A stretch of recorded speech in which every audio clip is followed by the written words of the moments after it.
You're rich in love and you're slow to anger.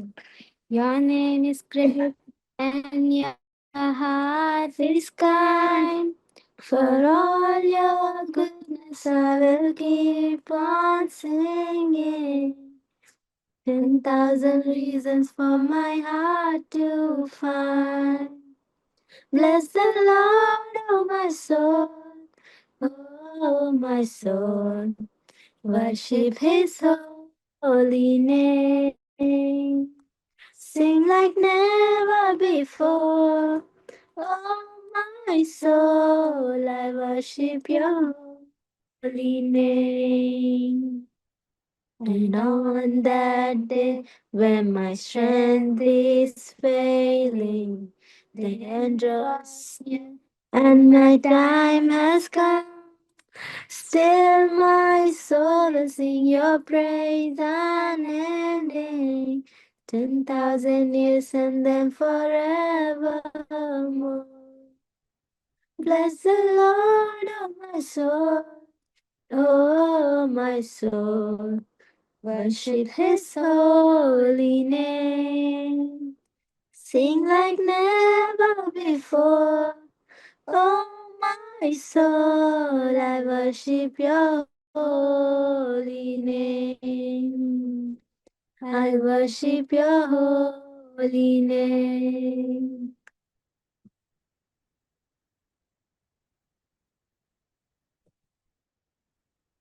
ఇప్పుడు స్తోత్రం చెల్లింతుము అనే పాటతో దేవుణ్ణి స్తుతిద్దాం. స్తోత్రం చెల్లింతుము, స్తుతి స్తోత్రం చెల్లింతుము.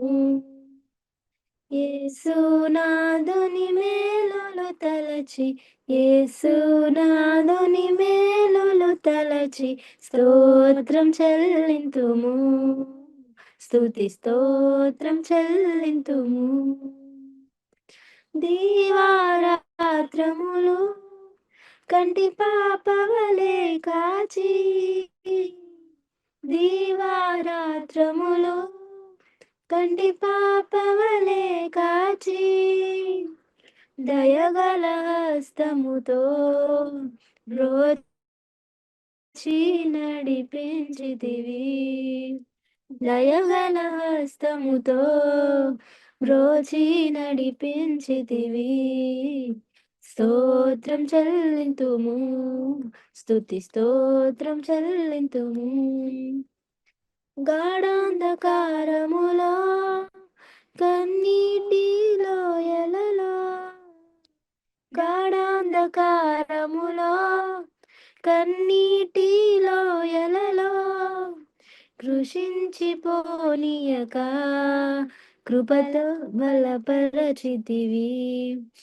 కృషించిపోనీయక కృపలతో బలపరచితివి. స్తోత్రం చెల్లింతుము, స్తుతి స్తోత్రం చెల్లింతుము. సజీవయాగముగా మా శరీరము సమర్పించి, సజీవయాగముగా మా శరీరము సమర్పించి సంపూర్ణ శుద్ధి నుండా శుద్ధాత్మను నొసగితివి. సంపూర్ణ శుద్ధి నుండా శుద్ధాత్మను నొసగితివి. స్తోత్రం చెల్లింతుము, స్తుతి స్తోత్రం చెల్లింతుము. సియోను మార్గములో పలు శోధనలు రాగా, సియోను మార్గములో పలు శోధనలు రాగా, సాతాన్ని జయించుటకు విశ్వాసము నీచితివి. సాతాన్ని జయించుటకు విశ్వాసము నీచితివి. స్తోత్రం చెల్లింతుము, స్తుతి స్తోత్రం చెల్లింతుము. సిలువను మోసుకొని సువార్తను చేపట్టి, సిలువను మోసుకొని సువార్తను చేపట్టి యేసుని వెంబడింప ఎంత భాగ్యము నీచితివి. యేసుని వెంబడింప ఎంత భాగ్యము నీచితివి. స్తోత్రం చెల్లింతుము, స్తుతి స్తోత్రం చెల్లింతుము. పాడెద హల్లెలూయా, మరణాత హల్లెలూయా. పాడెద హల్లెలూయా, మరణాత హల్లెలూయా. సదా పాడెద హల్లెలూయా, ప్రభు యేసుకే హల్లెలూయా. సదా పాడెద హల్లెలూయా, ప్రభు యేసుకే హల్లెలూయా. స్తోత్రం చెల్లింతుము, స్తోత్రం చెల్లింతుము.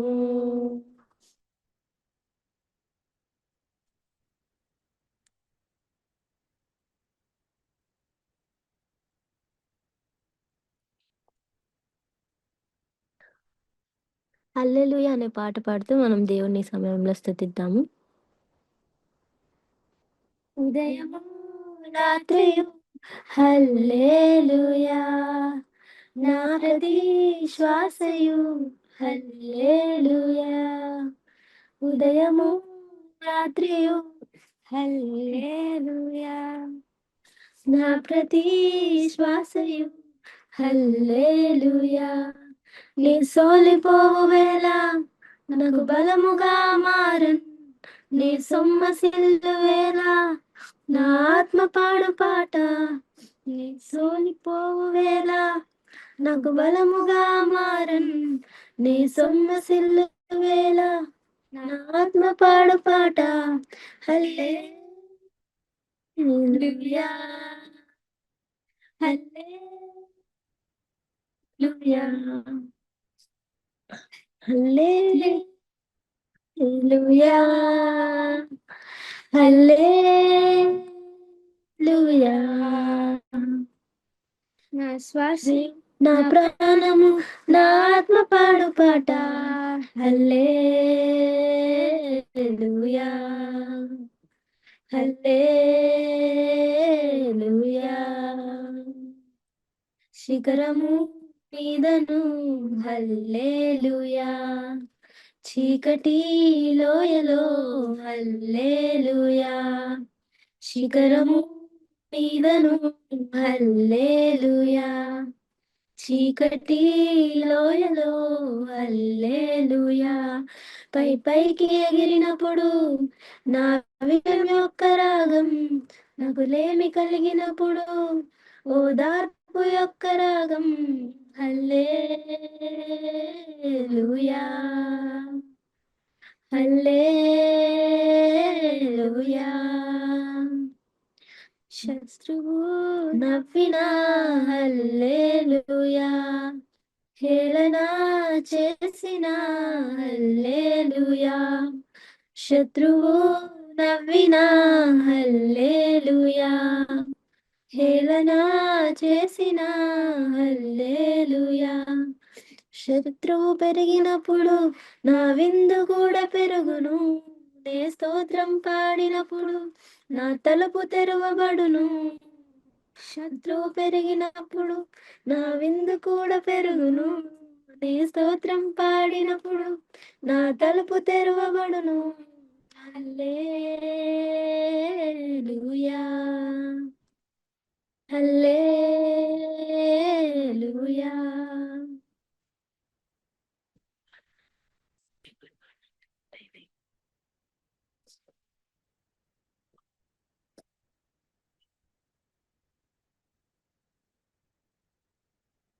బంగారం అడగలేదు, వజ్రాలను అడగలేదు అన్న పాట పాడుకుంటూ మనం దేవుణ్ణి స్తుతిద్దాము.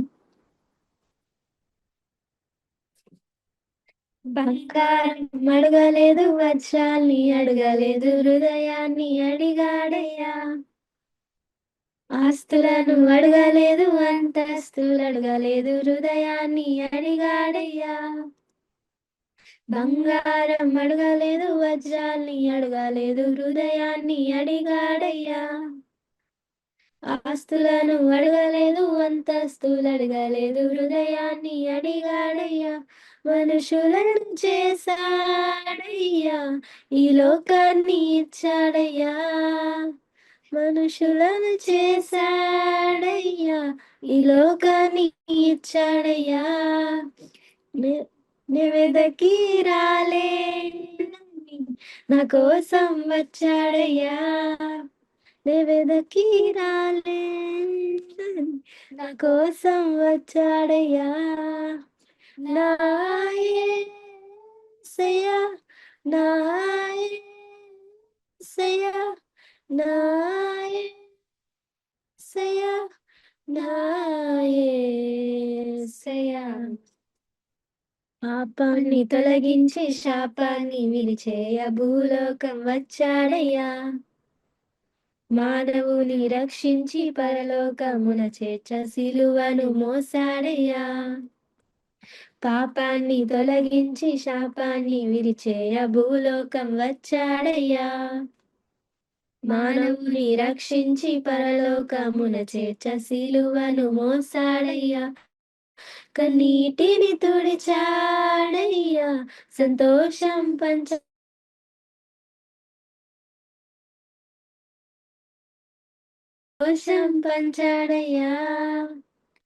నా యేసయ్యా, నా యేసయ్యా, నా యేసయ్యా, నా యేసయ్యా. రక్షణను అందించి రక్తాన్ని చిందించి మోక్షాన్ని ఇచ్చాడయ్యా. ధనవంతులుగా మనలను చేయ దారిద్ర్యముందాడయ్యా. రక్షణను అందించి రక్షాన్ని చిందించి మోక్షాన్ని ఇచ్చాడయ్యా. ధనవంతులుగా మనలను చేయ దారిద్ర్యముందాడయ్యా. కన్నీటిని తుడిచాడయ్యా, సంతోషం పంచాడయ్యా. కన్నీటిని తుడిచాడయ్యా, సంతోషం పంచాడయ్యా. నా యేసయ్యా, నా యేసయ్యా, నా యేసయ్యా, నా యేసయ్యా. బంగారం అడగలేదు, వజ్రాన్ని అడగలేదు, హృదయాన్ని అడిగాడయ్యా. ఆస్తులను అడగలేదు, అంతస్తులు అడగలేదు, హృదయాన్ని అడిగాడయ్యా. మనుషులను చేశాడయ్యా, ఈ లోకాన్ని ఇచ్చాడయ్యా. నివేదకి రాలేనని నా కోసం వచ్చాడయ్యా. మనుషులను చేశాడయ్యా, ఈ లోకాన్ని ఇచ్చాడయ్యా.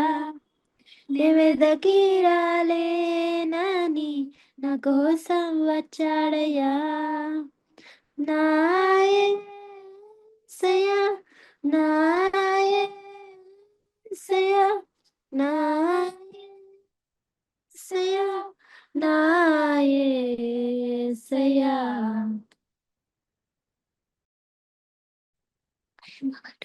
Now we hand over to Gopi sir to share word of God.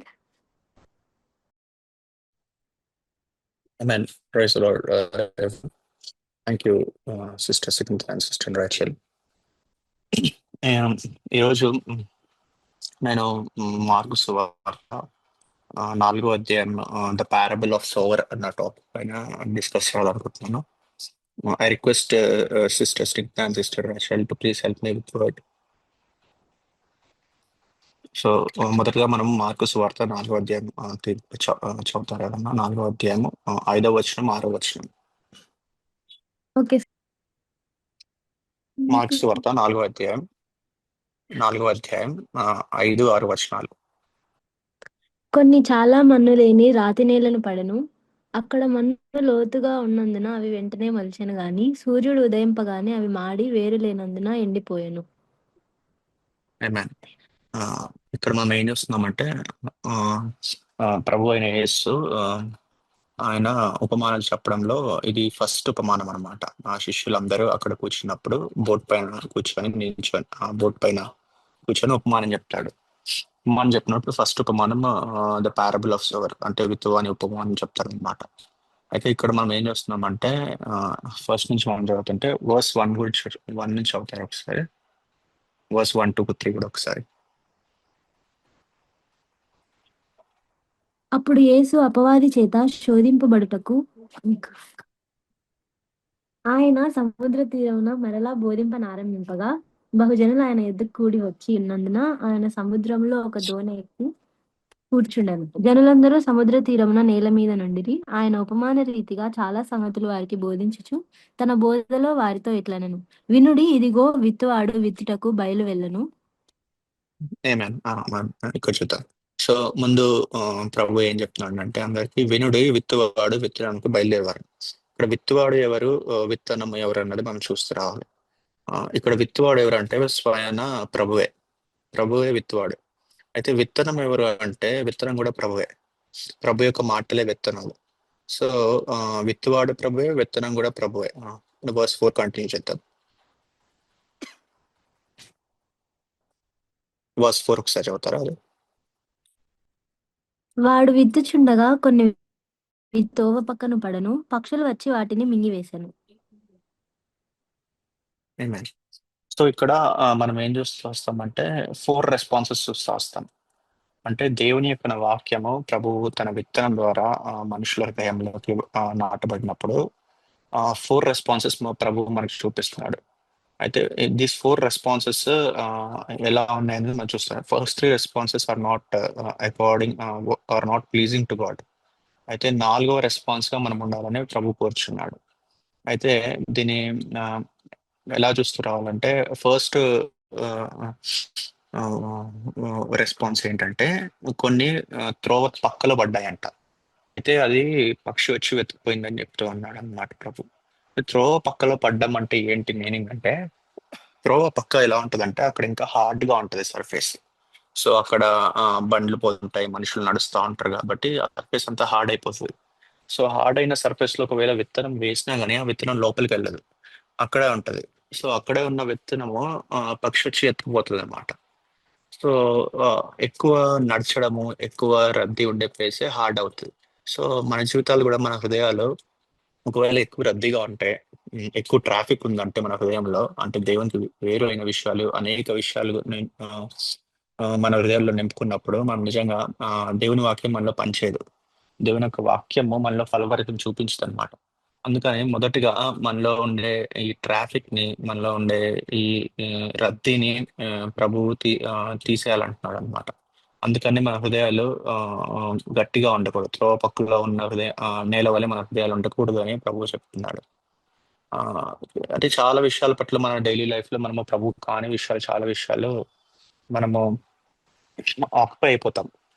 మన వర్క్ విషయం అయితే, చదువు విషయం అయితే, చాలా విషయాలు, not only bad things, there also few good things apart from God. వాటితో మనం నింపబడుతూ ఉంటాము, ఏదో చేస్తూ ఉంటాం. కొంతమంది దేవుడు విడిచిపెట్టి ఏవో విషయాలు చేస్తూ ఉంటారు. ప్రేయర్ టైంలో ప్రేయర్లో కాకుండా ఏదో విషయాలు చేస్తూ ఉంటారు.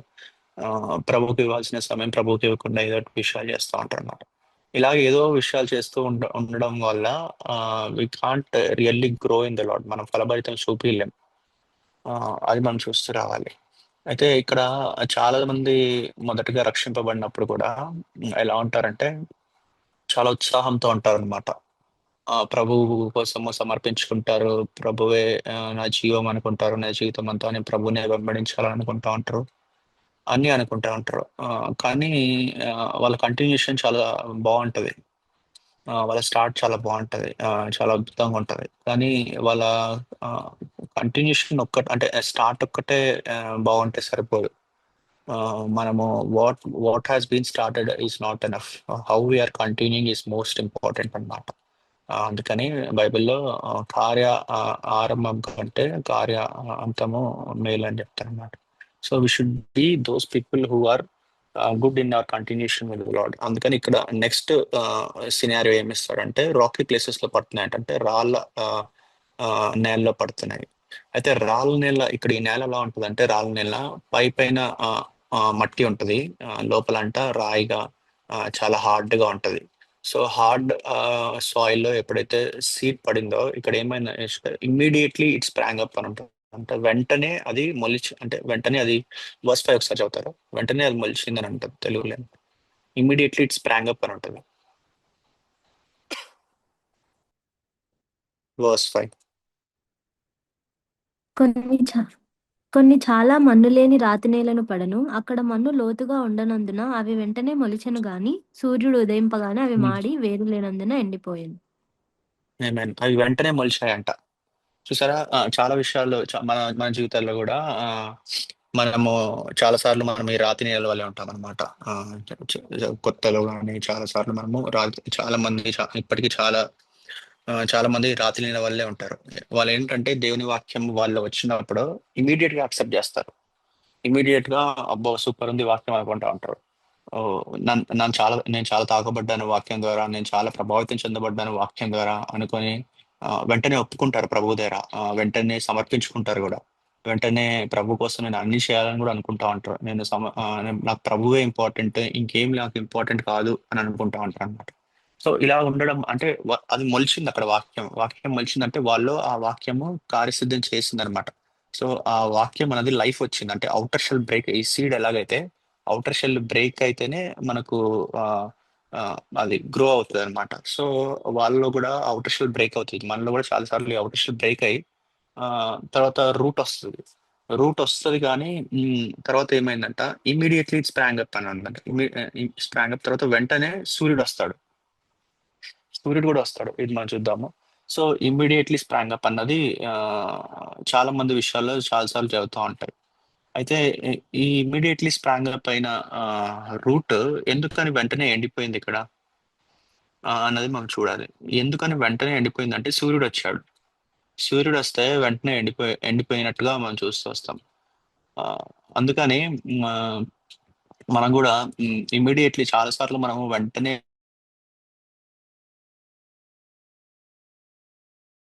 ఉంటాము. కానీ ఎప్పుడైతే సూర్యుడు వస్తాడో మనం వెంటనే మనం కూడా ఏమంటే ఎండిపోయే వారిగా ఉంటాం అనమాట. అయితే ఎందుకు ఎండిపోతున్నాము అంటే, ఎందుకు అంటే అన్ని చెట్లు అలా ఉండవు కదా, ఎందుకు కొన్ని రూట్స్ అంటే కొన్ని సాయిల్లో పడినటివి, అంటే ఈ రాకీ ప్లేస్ లో పడినవి మాత్రమే ఎందుకు ఎండిపోతున్నాయి అంటే, because their roots are not strong. మనం చూస్తూ ఉంటే ఈ రాకీ ప్లేసెస్ లో ఉండే సీడ్స్ ఎప్పుడైతే పడతాయో దాని రూట్స్ డీపర్ గా వెళ్ళవు.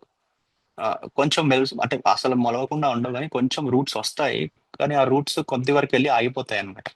కొద్ది వరకు వెళ్ళి ఆగిపోగానే కొంచెం బయటికి మనకి బయటికి లీఫ్ కానీ అది బయటికి కొంచెం కనబడుతుంది. ఎప్పుడైతే సన్ వచ్చిందో సన్ రావడం వల్ల వెంటనే ఆ చెట్టు ఎండిపోయినలాగా మనం చూస్తూ వస్తాం.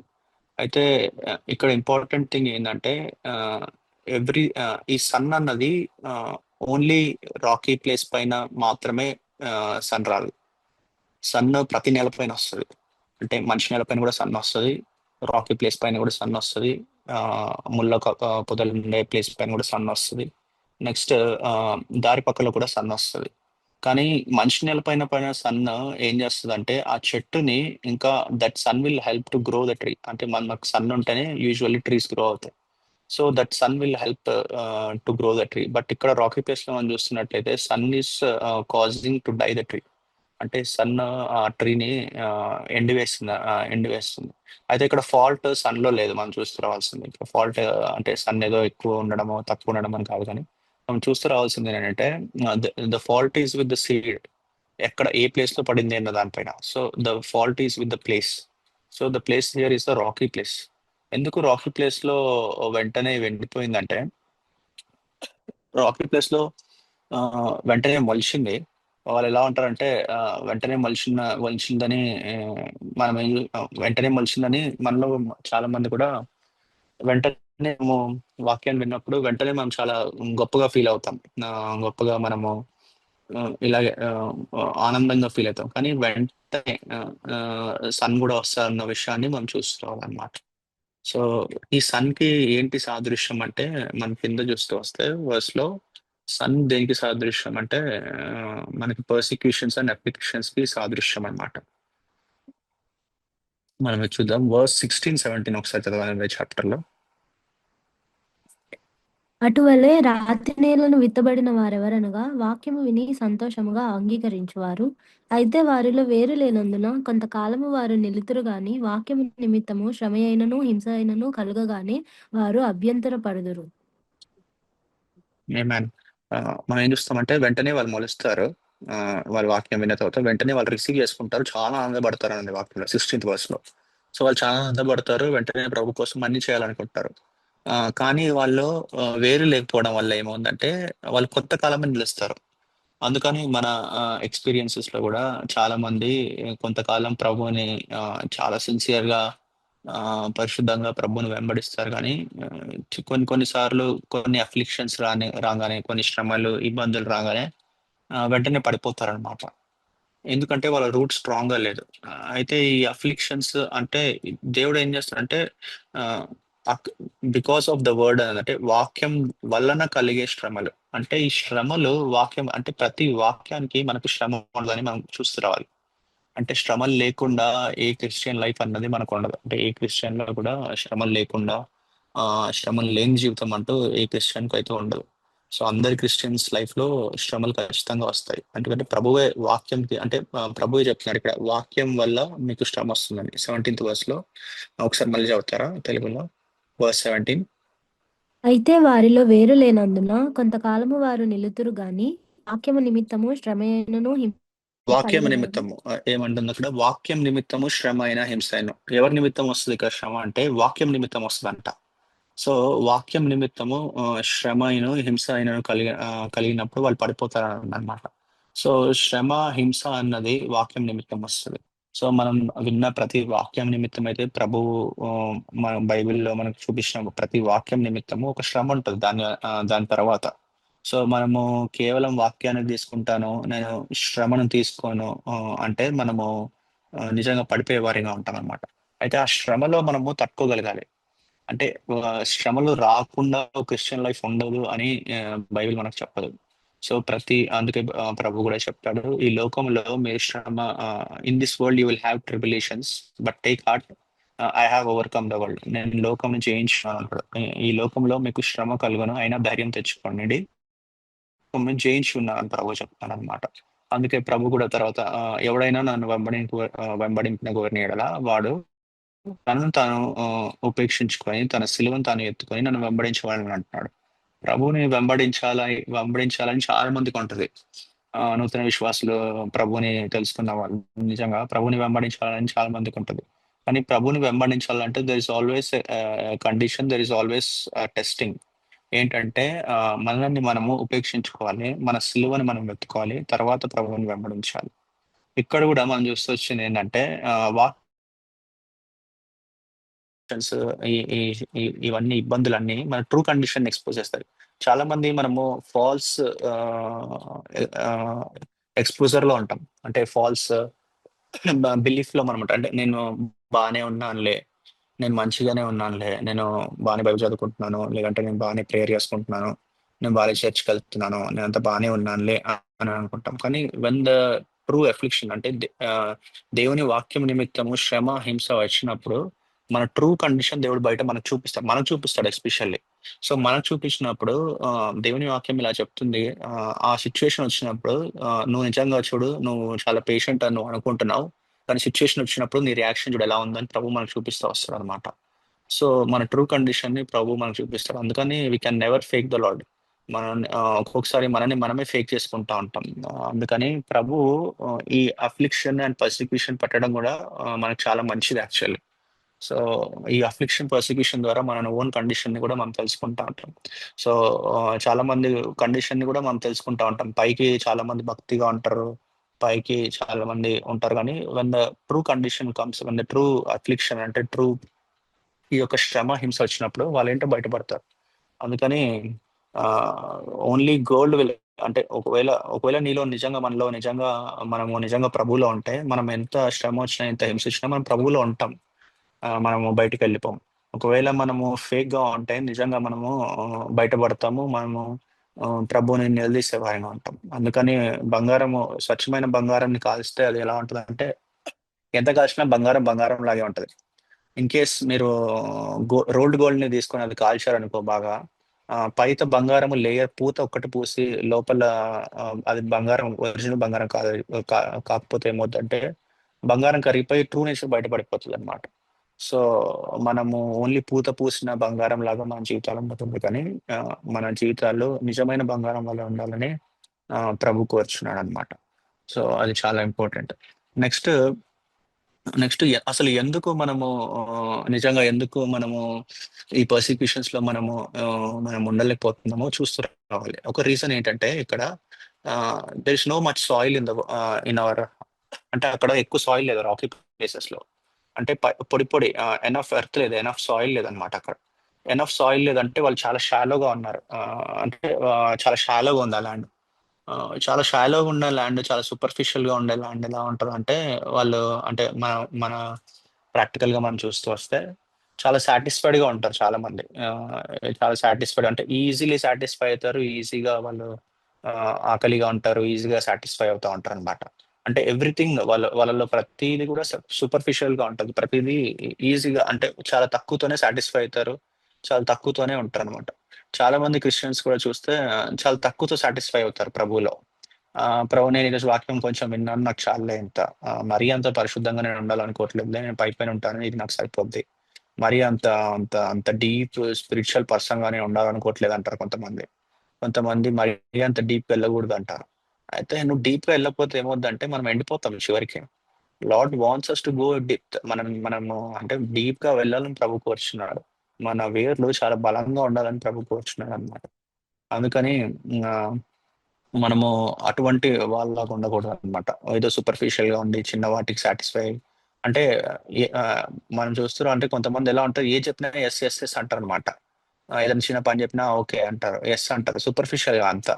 అంటే మనం చూడాల్సింది ఏంటంటే వాళ్ళు ప్రతి దాంట్లో అటెంటివ్ గా ఉంటారు, ప్రతి దాంట్లో ఓకే ఓకే అంటారు, కానీ రియల్ గా పనిలోకి వచ్చే వరకు దే విల్ బి స్కిప్పింగ్.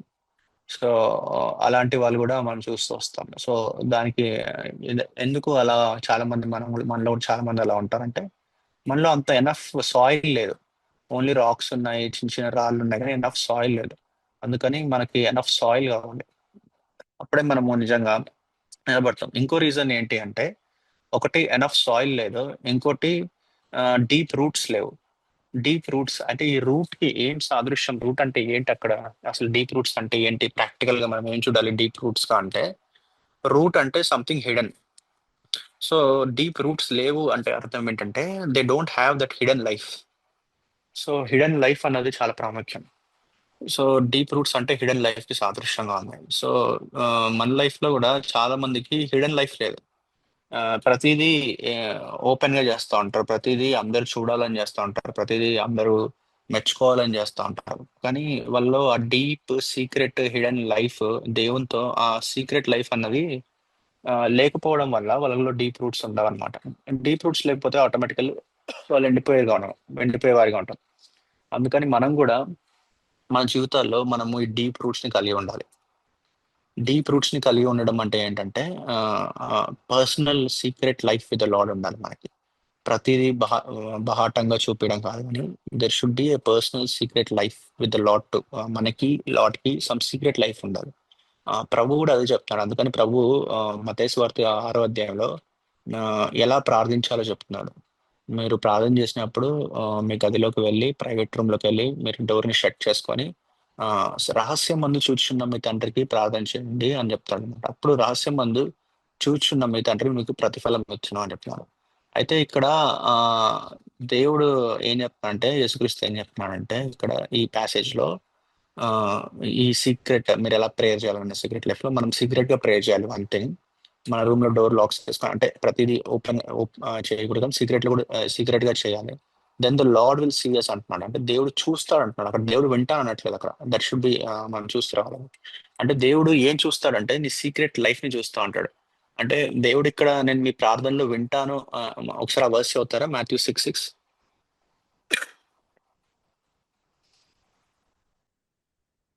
నీవు ప్రార్థన చేయునప్పుడు నీ గదిలోనికి వెళ్ళి తలుపు వేసి రహస్యమందున నీ తండ్రికి ప్రార్థన చేయుము. అప్పుడు రహస్యమందు చూచు నీ తండ్రి నీకు ప్రతిఫలం ఇచ్చును.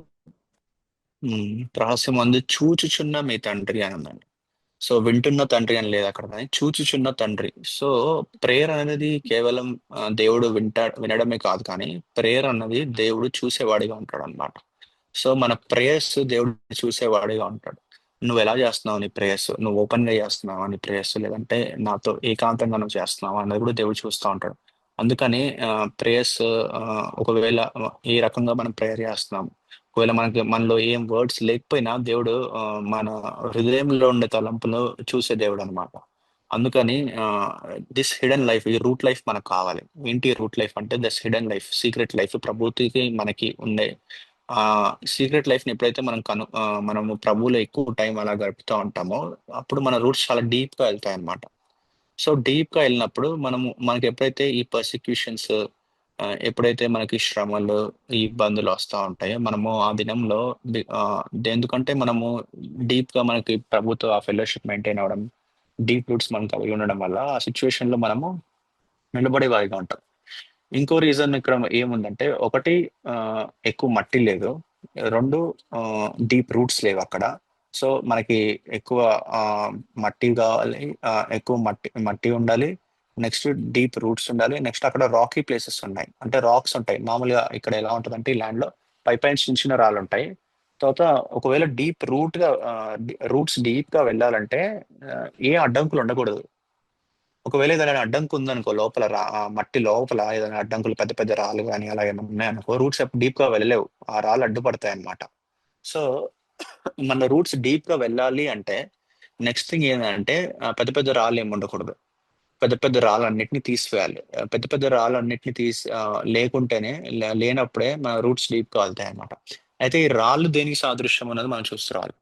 ఈ రాళ్ళు దేనికి సాదృశ్యం అంటే మన హిడెన్ సిన్స్ కి, మన సెల్ఫ్ కి, మన హార్డ్ అండ్ హార్ట్ కి సాదృశ్యం అనమాట.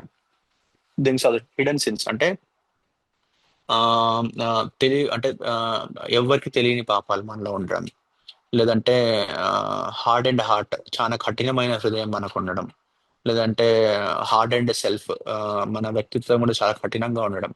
సో ఇలా కఠినమైన హృదయం, మనము ఎవరికి తెలియని రహస్య